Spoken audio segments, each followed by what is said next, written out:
Assalamualaikum warahmatullahi wabarakatuh. Waalaikumsalam.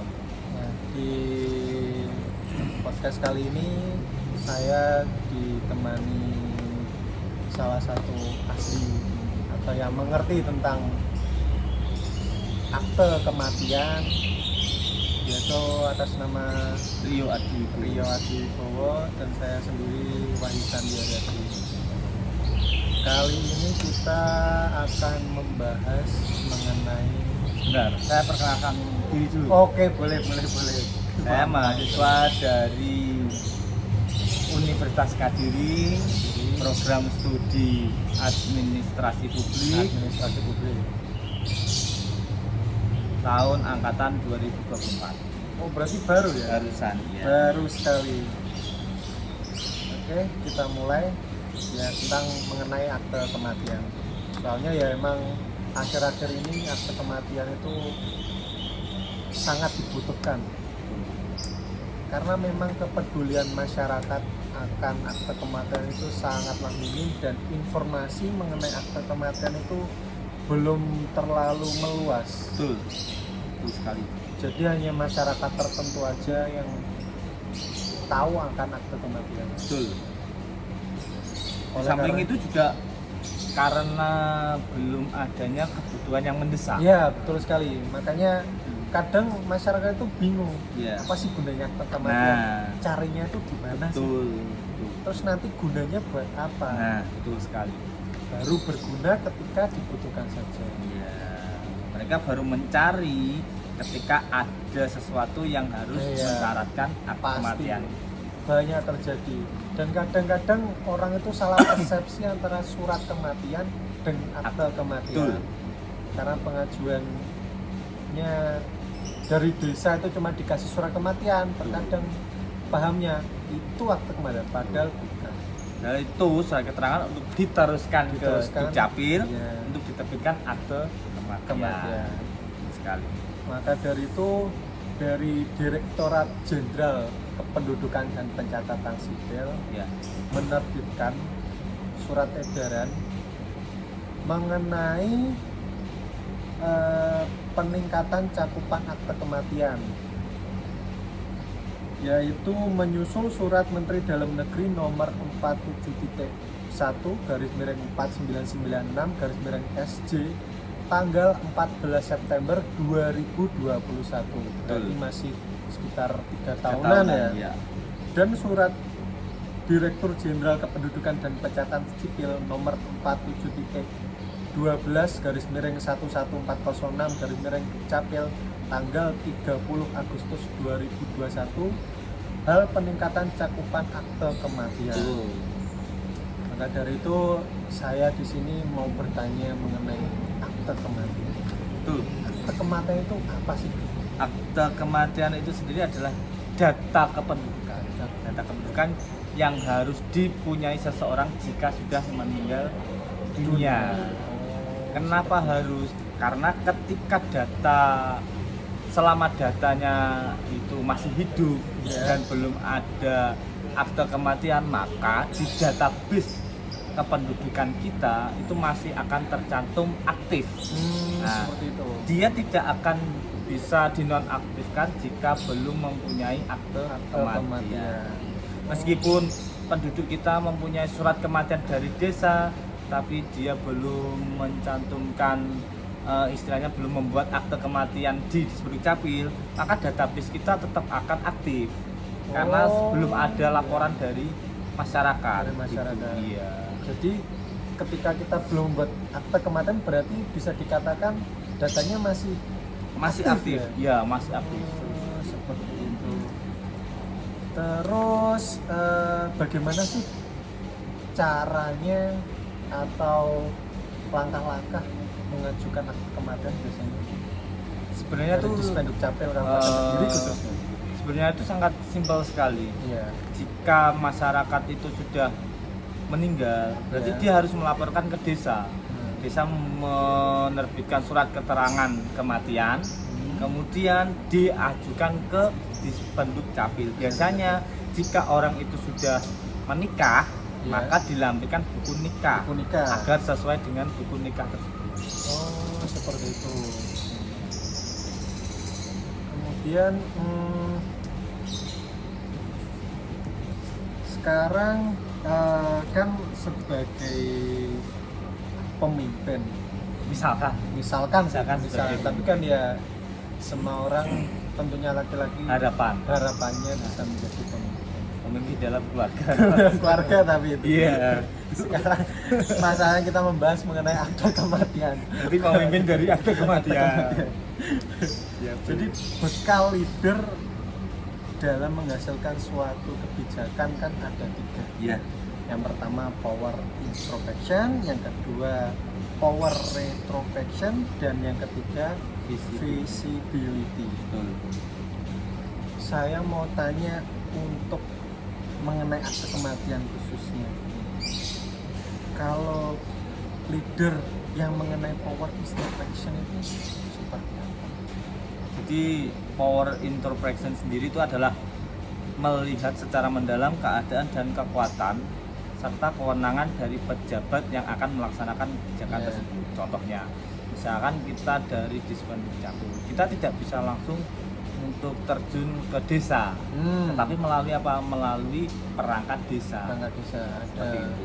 Jadi kebijakannya dari Dukcapil sendiri ketika mau mengadakan suatu pelayanan atau melakukan sosialisasi itu harus ke kecamatan dulu. Nah, setelah itu kecamatan memberitahukan ke desa yang akan kita jadikan sosialisasi, baru kita melakukan sosialisasi untuk penerbitan atau untuk mensosialisasikan tentang akta kematian. Itu. Jadi ketika nanti di desa kita harus menghimbau untuk desa untuk menginformasikan kepada masyarakat bahwa akte kematian itu sangat penting agar semua masyarakat itu perlu atau tidak merasa menyepelekan akte kematian itu sendiri. Iya sih, betul. Jadi ketika wewenangnya suatu pejabat untuk memberikan informasi kepada masyarakatnya tentang akte kematian itu, mereka harus istilahnya harus sesuai dengan apa yang dibutuhkan dalam masyarakat tersebut. Ini Mbak Septi. Oh, seperti itu ya. Iya. Jadi mulainya proses akte kematian dari kecamatan dulu. Sebenarnya itu bukan untuk proses pembuatannya, tetapi untuk proses alurnya mensosialisasikan. Dan ketika kita punya kebijakan, misalkan kita mempunyai kebijakan adalah tentang pengajuan akte kematian melalui saja Android. Iya. Karena memang bisa diterbitkan ya. melalui online. Meskipun beliaunya itu meninggal di Papua, tapi dia itu warga Kediri, dia masih bisa mengajukan lewat saja Android. Nah, di kecamatan pun kita juga seperti itu. Kita juga menerapkan mengadakan. Jadi pegawai dari Dukcapil kita tempatkan di kecamatan-kecamatan, ada terdapat 26 kecamatan. Itu nanti beliaunya bisa, misalkan keluarga yang meninggal bisa mengajukan langsung ke kecamatan tanpa ke Dispen Dukcapil. Ada lagi tuh yang baru apa namanya? Sahaja Suka. Nah, bisa ke desa saja yang melakukan kerjasama. Betul. Jadi lebih dekat, lebih cepat. Ditambah lagi itu yang waktu hari Sabtu kita keliling desa. Nah, itu juga mensosialisasikan tentang akte kematian juga. Tapi kan kita tidak bisa untuk bergerak sendiri. Nah, kita harus mengajak, jadi mulai dari kepala desa, RT, RW itu untuk mensosialisasikan betapa pentingnya akte kematian itu. Jadi mengerahkan seluruh masyarakat ya, semua Betul. elemen lah. Karena masyarakat sendiri pun kalau tidak ada kepentingan yang mendesak itu pun nggak akan membuat nggak akan membuat akte kematian. Betul sekali. Soalnya ya emang akte kematian itu dibuat ketika masyarakat biasanya butuh, baru dibuatkan. Iya betul. Apalagi waktu musimnya PTSL. Itu pasti banyak sekali ya. Terus yang kedua mengenai power reprotection-nya seperti apa? Kalau power retrospeksi sendiri itu adalah melihat hal-hal yang telah terjadi untuk mempelajari masalah yang identik pada masa lalu. Jadi kita mempelajari tentang kenapa sih masyarakat itu tidak mau membuat akte kematian. Kalau dari dulu itu memang kurangnya sosialisasi tentang akte kematian itu sendiri, sangat kurang. Kemudian memang dulunya kita itu tidak ada penempatan di kecamatan-kecamatan, kurang lebih dekat lagi melalui saja suka itu. Jadi ya memang dari dulu itu belum ada niatan dari warga untuk membuat akte kematian. Samping itu untuk dulu itu waktu kepengurusan bank itu cukup menggunakan surat kematian aja. Iya. Iya toh? Ya, nah, betul. kemudian sekarang karena datanya di Spanduk Capil dan bank itu sudah sinkron ya. Sinkron. Nah, Sekarang sudah sudah sinkron. terpusat, Sudah terpusat. Makanya mereka pun harus membuatkan akte kematian agar namanya yang di bank itu bisa terdeteksi. Jadi ketika dia belum membuat akte kematian, ya dianggap dia itu masih aktif, masih belum meninggal. Nah, ketika dia membuat akte kematian, lapor ke kita hapuskan datanya di data siak kita, berarti kan data terpusatnya kan sudah meninggal. Seperti itu. Jadi meskipun dari bank, tanahan mendeteksi pun mereka akan mendeteksinya meninggal. Jadi emang banyak perbedaan antara zaman dahulu dan zaman sekarang. Betul. Dulu masih belum seperti sekarang, yang sekarang sudah terpusat, semua sudah terintegrasi ya. Jenengan sendiri kalau Kalau di itu di mana di kecamatan seperti apa? Kan ya, pasti rame-ramenya pasti rame sekali sih. Rame-ramenya kan pasti karena apa? PTSL. itu terutama wes. Iya, itu yang di mana yang pembebasan lahan di Grogol. Nah, seperti itu. Pasti mereka akan ramai untuk mencari akte kematian. Betul sekali. Terus dan yang terakhir yang nomor 3 mengenai visibility-nya seperti apa? Visibility adalah melihat ke depan dan membuat konfigurasi keadaan yang diinginkan berdasarkan data, konsep serta realita yang ada. Jadi melihat data dan realita yang ada untuk kedepannya. Di Kediri sendiri ini kan sudah dibangun bandara. Terdapat semua istilahnya itu tempat tinggal pun semakin sempit. Pembebasan lahan pun yang dijual, istilahnya ada tanah dijual untuk perumahan itu semakin banyak. Mereka apa yang mereka butuhkan di akte kematian ini untuk melihat sebagai salah satu syarat jual beli ketika yang punya itu sudah meninggal. Kemarin banyak sekali kaitannya dengan yang di Grogol sama Tarokan itu terkait pembebasan lahan. Mereka tanahnya dibeli oleh pemerintah, orangnya meninggal, akhirnya membuat akte kematian, namanya disesuaikan dengan buku nikahnya, terutama memang buku nikah. Betul. Kaitannya sama waris. Tetap ketika warga itu membutuhkan akte kematian itu tetap arahnya ke hak warisnya. Jadi nggak serta merta kita membuat akte kematian itu langsung dijadikan akte kematian, harus ada dasarnya. Harus sama dengan aktenya anaknya, harus sama dengan buku nikahnya, terutama dari buku nikah ya. Nah, ketika dia itu dulu punya akte kelahiran ya harus samakan dengan akte kelahirannya. Jadi akte rentetannya kan akte kelahiran dulu, penduduk itu lahir, sekolah, baru terbitlah ijazah, baru menikah, terbitlah buku nikah, baru melahirkan anak, baru terbitlah akte anaknya. Jadi datanya harus kita samakan dengan yang dipunyai di pertanahan. Jadi harus runtut ya. Harus sama semua. Dokumen pertama kali terbit. Betul. Sampai ketika nanti pembuatan akte kematiannya itu harus bisa sinkron semua. Karena kalau nggak sinkron semua, yo terpaksa harus ke pengadilan untuk menyamakan persepsi. Oh, Gitu. seperti itu. Misalnya yang ada perubahan perbedaan itu juga di akte tanah, karena kita kan nggak ada, kita sendiri tidak bisa mengacu pada akte tanah.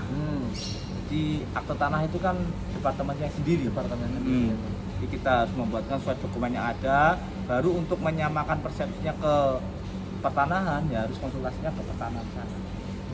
Itu kalau urusannya untuk pertanahan. Kalau urusannya nanti ke depan pasti banyak yang untuk sekarang ini kan banyak yang menggunakan BPJS, dan BPJS itu ketika membuat BPJS daftar BPJS harus satu kakak. Ketika Ya, salah sama satu sebenarnya. meninggalnya bisa dibuktikan apa, akte Akte kematian. kematiannya harus dilaporkan buat Betul. mengurangi lah ya Nah, ini anggota keluarga. iya betul. Jadi menghilangkan anggota keluarga yang meninggal agar tidak terkena beban Beban BPJS. Betul, seperti itu. seperti itu. Jadi ya pentingnya akte kematian sendiri ternyata juga berdampak untuk kedepannya buat dirinya sendiri Betul. dan juga orang lain tentunya. Jadi kedepannya itu ada satu kebijakan, sebenarnya kebijakan yang kita ambil itu sudah banyak sekali. Nanti sebenarnya kalau istilahnya itu kedepannya ya kita melihat nanti ada keadaan apa kedepannya. Misalkan tahun ini kita sudah mencanangkan semua program, dimulai dari Android iya, kecamatan iya, desa iya, keliling desa iya. Ternyata ada gebrakan baru, bukan gebrakan namanya, tapi ada data dari Coklit. Nah, ada Coklit. Itu kan kita kan tidak menduga juga bakal ada akte kematian, data Coklit yang begitu banyak tentang kematian. Ternyata ada banyak yang sudah meninggal tapi datanya masih ada di KPU. Itu karena belum mereka memang belum melaporkan akte kematian. Barulah dari Coklit itu baru kita tindak lanjut. Kita bekerjasama tetap. Kita tidak bisa untuk melewati istilahnya perangkat desa lah. Kita harus tetap minta bantuan kepala desa untuk menindaklanjuti seperti apa ini sebenarnya. Bisa saja karena itu akte kematian sudah terdata di Coklit, nanti pihak desa akan menghubungi segera si pemilik atau keluarga yang bukan meninggal. pemiliknya. Iya, Keluarga sudah meninggal. Iya, pemiliknya sudah meninggal. Keluarga yang ditinggalkan. Nah, itu nanti jika didata baru kita langsung terjun ke desa tersebut. Langsung kita terbitkan, termasuk jenengan sebagai pelopor kematian juga. Oh, jadi seperti itu ya. Iya. Ternyata ya emang penting sekali bagi Ya. kita semua akte kematian. Barangkali anggota keluarganya sudah tiada, kerabat, Betul. tetangga atau saudara-saudara yang kenal untuk melaporkan dan mencatatkan, membuatkan akte kematian apabila sudah meninggal. Betul. Buat menyinkronkan semua data Betul. agar di kemudian hari atau ketika kita butuh tidak tergesa-gesa. Iya, betul sekali. Untuk itu saya ucapkan terima kasih untuk Mas Rio yang bersama saya membahas mengenai akte kematian. Semoga bermanfaat dan lebih paham dan peduli mengenai akte kematian. Jangan lupa Apa? kuliah di UNIK. Oh iya, Iya. jangan lupa kuliah di UNIK. Kuliah di UNIK S2-nya Warga Kabupaten Kediri kayaknya wajib bisa. wajib. Wajib. Semua warga. Semua wajib. warga, tapi khususnya Kabupaten Kediri dan Kota Kediri. Sekian dari kita berdua. Apabila ada salah kata kita mohon maaf. Wassalamualaikum warahmatullahi wabarakatuh. Waalaikumsalam.